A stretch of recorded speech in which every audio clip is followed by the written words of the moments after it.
गोपाल का जादुई डोसा और 4 दोस्तों की दावत। गांव के बाजार के नुक्कड़ पर गोपाल का एक छोटा सा ठेला था, गोपाल साउथ इंडियन कॉर्नर। यहाँ डोसा तो अच्छा मिलता था, लेकिन भीड़ कम रहती थी। गोपाल हमेशा परेशान रहता। एक दोपहर जब ग्राहकों की भीड़ छट गई, गोपाल अपनी पत्नी सुशीला से बोला, अरे भाग्यवान, वही आलू मसाला, वही चटनी, लोग बोर हो गए हैं। कुछ नया करना पड़ेगा, वरना ये ठेला बंद करना पड़ेगा। सुशीला ने एक थैले से 4 अंडे निकाले और बोली, सुनो, शहर में लोग डोसे के ऊपर अंडा फोड़कर खाते हैं, बड़ा स्वाद आता है। तुम भी ट्राई करो, आज हमारे खाने के लिए बनाओ। गोपाल घबरा गया। अरे धीरे बोल, यहाँ गांव में मेरे ठेले पर किसी ने अंडा देख लिया तो हंगामा हो जाएगा। सब शाकाहारी समझते हैं मेरी दुकान को। सुशीला ने झिझकते हुए कहा, अरे तुम खुद खाओ ना, बेचना थोड़ी है। गोपाल ने डरते डरते तवे पर डोसा फैलाया। जैसे ही उसने उस पर अंडा फोड़ा और मसाला डाला, तभी पीछे से एक भारी आवाज आई। अरे भाई गोपाल, क्या खुशबू आ रही है यार। गोपाल के हाथ से चमचा गिरते गिरते बचा। पीछे लल्लन बाबू खड़े थे और उनके साथ उनके 3 जिगरी दोस्त, मुरारी, गोपी और टिट्टू।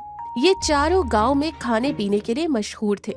गोपाल हकलाया, वो लल्लन बाबू, ये तो बस मैं। लल्लन बाबू ने आओ देखा न ताओ तवे से डोसा सीधे अपनी प्लेट में डलवा लिया। आज हम चारों को बड़ी भूख लगी है, जो बना रहा है चुपचाप दे दे। गोपाल के पसीने छूट गए। उसने सुशीला की तरफ देखा। सुशीला ने इशारे से कहा, दे दो, अब कुछ नहीं हो सकता।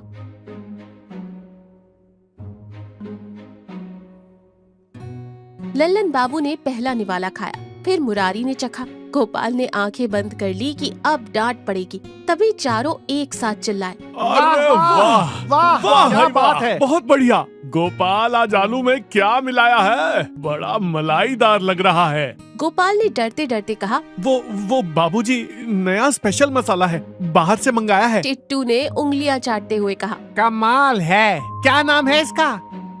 अरे भैया, इसका नाम है गोल्डन शक्ति डोसा। 2 दिन बीत गए। लल्लन बाबू और उनके तीनों दोस्तों ने पूरे गांव में ढिंढोरा पीट दिया कि गोपाल के पास कोई जादुई मसाले वाला डोसा मिलता है।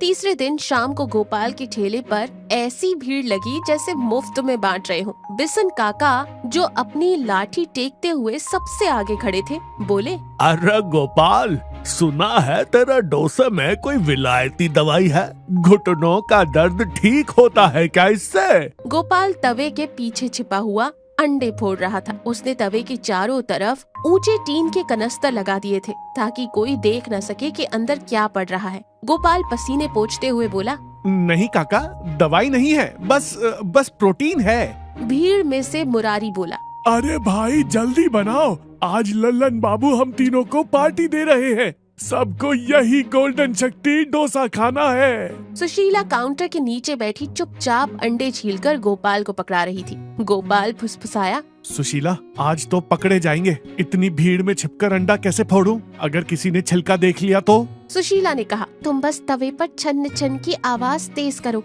और धुआं करो। तभी बिसन काका ने अपनी नाक सिकोड़ी। गोपाल, ये मसाले की महक कुछ जानी पहचानी लग रही है, जैसे गोपाल की धड़कनें रुक गई। जैसे क्या काका? काका बोले, जैसे वो शिमला की पीली मिर्च होती है ना, वही है ना? गोपाल ने राहत की सांस ली। हाँ काका, आप तो ज्ञानी हैं, सब पहचान लेते हैं। सब हंस पड़े। 5वें दिन लल्लन बाबू की लॉटरी लग गई थी। खुशी से उन्होंने अपने तीनों दोस्तों मुरारी, गोपी और टिट्टू को स्पेशल दावत दी। चारों दोस्त ठेले के ठीक सामने कुर्सियां लगाकर जम गए। लल्लन बाबू बोले, गोपाल, आज दिल खोल के खिला, हम चारों के लिए वो ही स्पेशल वाला बना।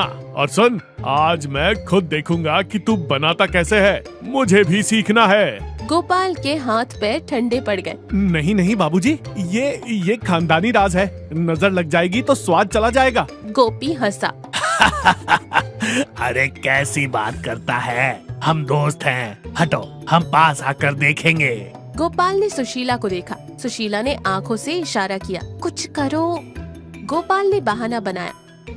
बाबूजी, गैस कम हो गई है, जरा सिलेंडर हिलाना पड़ेगा। तभी एक गड़बड़ हो गई। काउंटर के नीचे खड़े अंडों की ट्रे सुशीला के हाथ से फिसल गई।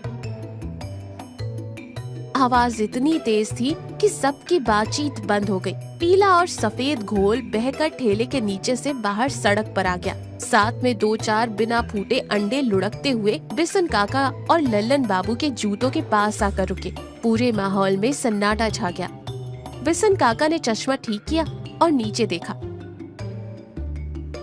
लल्लन बाबू, मुरारी, गोपी और टिट्टू ने अपनी आधी खाई हुई डोसे की प्लेट देखी। भीड़ ने गोपाल को देखा। गोपाल ने सोचा, आज तो पिट गए, आज दुकान बंद। उसने डर के मारे आंखें बंद कर ली और हाथ जोड़ लिए। बाबूजी, मुझे माफ कर दीजिए, पेट की खातिर झूठ बोला। ये कोई जादुई मसाला नहीं, बस अंडा था। एक पल की शांति रही। फिर अचानक लल्लन बाबू और उनके तीनों दोस्तों की जोर से हंसने की आवाज आई।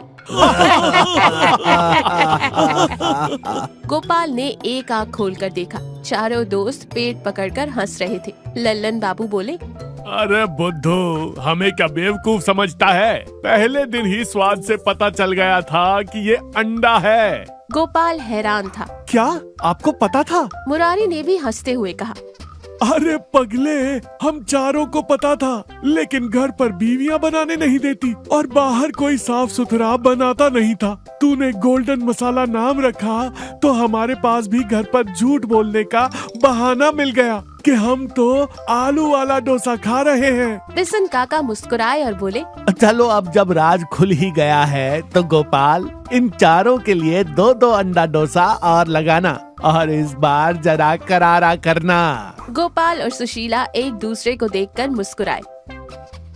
सुशीला ने तवे पर जोर से चमचा मारा और बोली, लो जी, अब गोल्डन शक्ति नहीं, अब तो खुल्लम खुल्ला अंडा मसाला डोसा बिकेगा।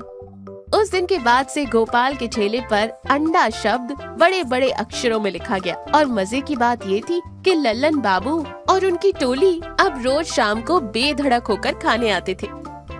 इस कहानी से हमें ये सीख मिलती है कि अक्सर हम डरते हैं कि लोग क्या कहेंगे, लेकिन सच्चाई ये होती है कि लोग भी वही चाहते हैं जो आप। बस पहल करने की और खुलकर सच बोलने की देरी होती है। और हाँ, अच्छे स्वाद का कोई धर्म या नियम नहीं होता।